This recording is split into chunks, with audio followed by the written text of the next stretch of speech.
now, to clarify today, okay, we're going to designate you as Sylvia 1, okay, and you are Sylvia 2. So there's no confusion today when we're asking questions, okay? All right, I'm going to pose this question to you. Does God want us to be a team? Yes or no? Yes. Say it loud, yes? Yes. So he wants us to work together, right? Sylvia 1, would you agree? I agree. Okay, so God wants us to be a unified team, right? Is that the correct term?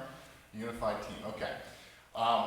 We're going to talk about unity today, both in this message and the main message. And the other night I was reading this book to Ashton. It's called What Do You Do with a Kangaroo by Mercer Meyer. And it's interesting, I used to read this book as a kid. This was on my mother's shelf in her classroom. And I never really could understand this book. I'll explain it to you. And finally, just the other night, I finally figured out the meaning. And I'm going to share it to you today. It took me 37 years, but I finally figured out the meaning of a kid's book. All right, just talk about that. And I was an English major, so that really tells you something right there. Okay? So what do you do with kangaroo? The story, have you guys read this? No. Man, you guys never read this. Have you ever read it? Anybody read What Do You Do with a Kangaroo? Okay, well, you had read it. All right, so what do you do with a kangaroo? There's a little girl, and in this story, a bunch of animals start to make their way into her home, okay? And there's a kangaroo in her bed, and there's a raccoon in her bathroom, and there's a tiger on her swing set, okay? And she doesn't like that. So she wants to kick them away, right? And that's the whole point of the book. As you go through the book, this little girl keeps kicking these animals out because she doesn't want them in her house, in her space.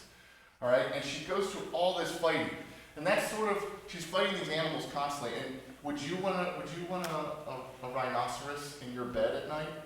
No. Sylvia 2, would you want a raccoon eating breakfast with you? No. Sylvia 1, if a tiger was in your backyard, would you be okay with that? No. No. Okay, and so the point of this is that as humans, we like our space, don't we? Right?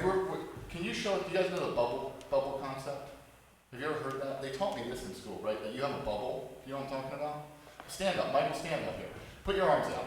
Now, they used to teach us that you have a bubble around you, right? Like this is your, Oh, yeah, I know. yeah, your bubble. And nobody can come into your bubble because that's your private little bubble, okay? You can sit down. All right? So we're very protective of our bubble space. And when we grow up, we have homes. We become very protective of our space, and we don't want anybody to intrude into our space. And what if people intrude into our space, what do? Call the cops. Right, they're trespassing, that's right. I can tell your father's an attorney. Yes. The justice system will figure it out, right. You get rid of them, you push them out. Well, the point of this story, at the very end, I could never figure this out. Okay, is she just goes through all the, I know you're not going to be able to see the pictures, but she's just fighting these animals, okay, trying to get them out of her house, okay? She's got an entire zoo in her house.